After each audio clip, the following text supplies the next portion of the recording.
ہم نے صرف ان کی اتباع کرنی ہے، اور مقصود یہ تھا کہ مسلمانوں کی یہ مشق کرائی جائے کہ ان میں یہ جو کسی کے تابع رہنے کی جو ایک صلاحیت ہے وہ پیدا ہو سکے۔ نماز کا اگلا فائدہ یہ ہے کہ اس کے ذریعے ہمیں مساوات سکھائی جاتی ہے۔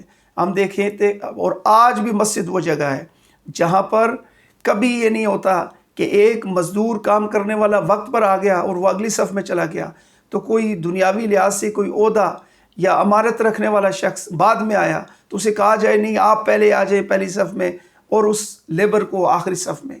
یہ نماز آج بھی واحد وہ جگہ ہے جو مساوات کا بہترین مذہب ہے۔ جو شخص وقت کی پابندی کرتے ہوئے پہلے پہنچ گیا اس کا حق پہلی صف میں ہے۔ لہٰذا نماز کے ذریعے ہمیں مساوات سکھائی جاتی ہے۔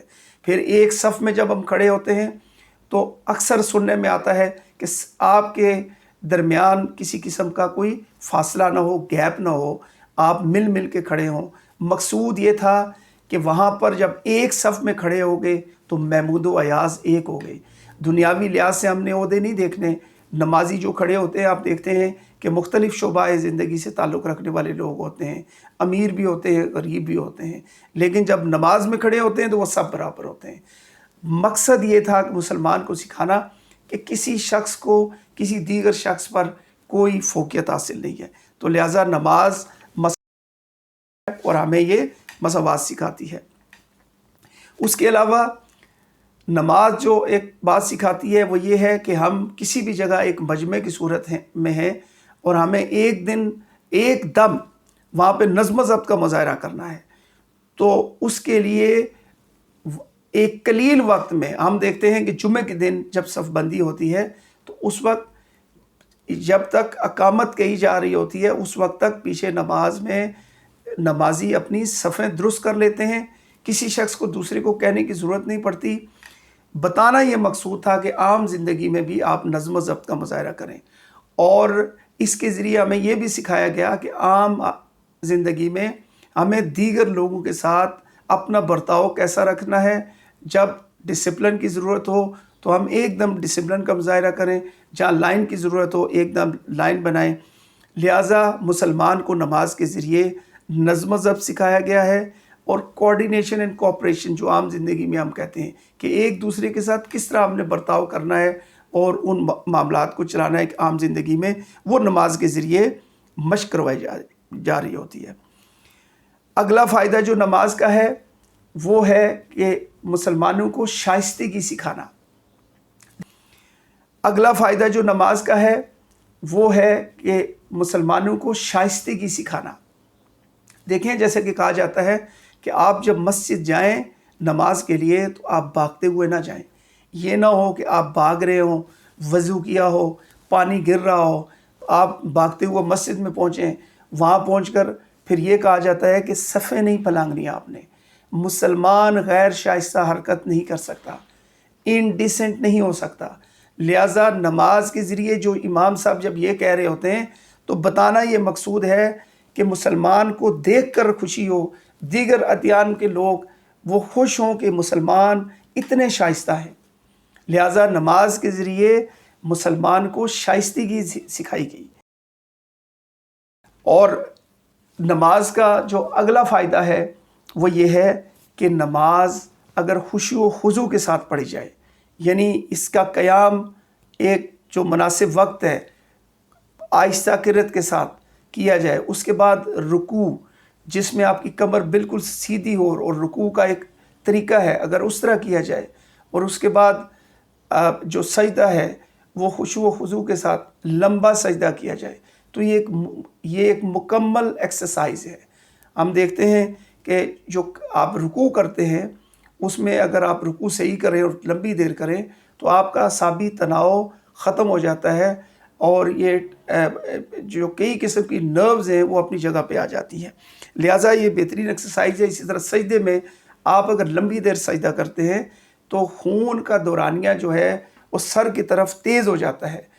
تو جو ایکسرسائز کا کیا مقصد ہوتا ہے، وہ ایکسرسائز جو کرتے ہیں اس کا مقصد یہی ہے کہ آپ کا خون کا دورانیہ تھوڑا تیز ہو اور ان اعضاء کو کہ جن میں نارملی خون نہیں جاتا ان کو خون ملے، تو نماز کے ذریعے لمبے سجدے کے ذریعے سر جس میں عام حالات میں خون اس روانی کے ساتھ نہیں جا رہا ہوتا اس میں بھی جاتا ہے۔ اور ہم دیکھتے ہیں کہ نماز سے پہلے سستی ہوتی ہے، جیسے ہی ہم نماز پڑھتے ہیں انسان بالکل چست چاق و چوبند ہو جاتا ہے۔ یہ وجہ یہ ہے کہ نماز چونکہ ایک بہترین ایکسرسائز ہے۔ نماز کا اگلا فائدہ یہ ہے کہ ہمیں مسلمانوں کو دعوت دینے کی ضرورت نہیں پڑتی۔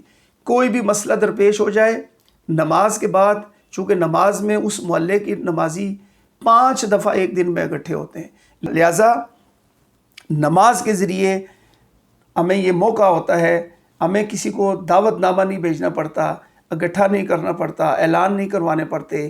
5 وقت کی نماز اپنے آپ میں ایک اعلان ہے۔ جب نمازی مسجد میں پہنچتے ہیں تو نماز کے بعد اگر اس علاقے میں کوئی ایسا مسئلہ ہے جو معاشرے میں ایک برائی ہے جو پھیل رہی ہے، اس پہ مشورہ ہو سکتا ہے۔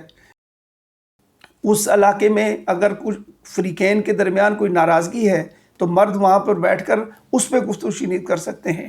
اگر کسی رفائی کام کے لیے چندہ کرنا ہے تو اس معاملے میں ہم وہاں پہ بات کر سکتے ہیں۔ نماز میں جب کوئی نمازی نہیں آتا تو اس کی بیمار پرسی بھی وہاں پہ ہو جاتی ہے۔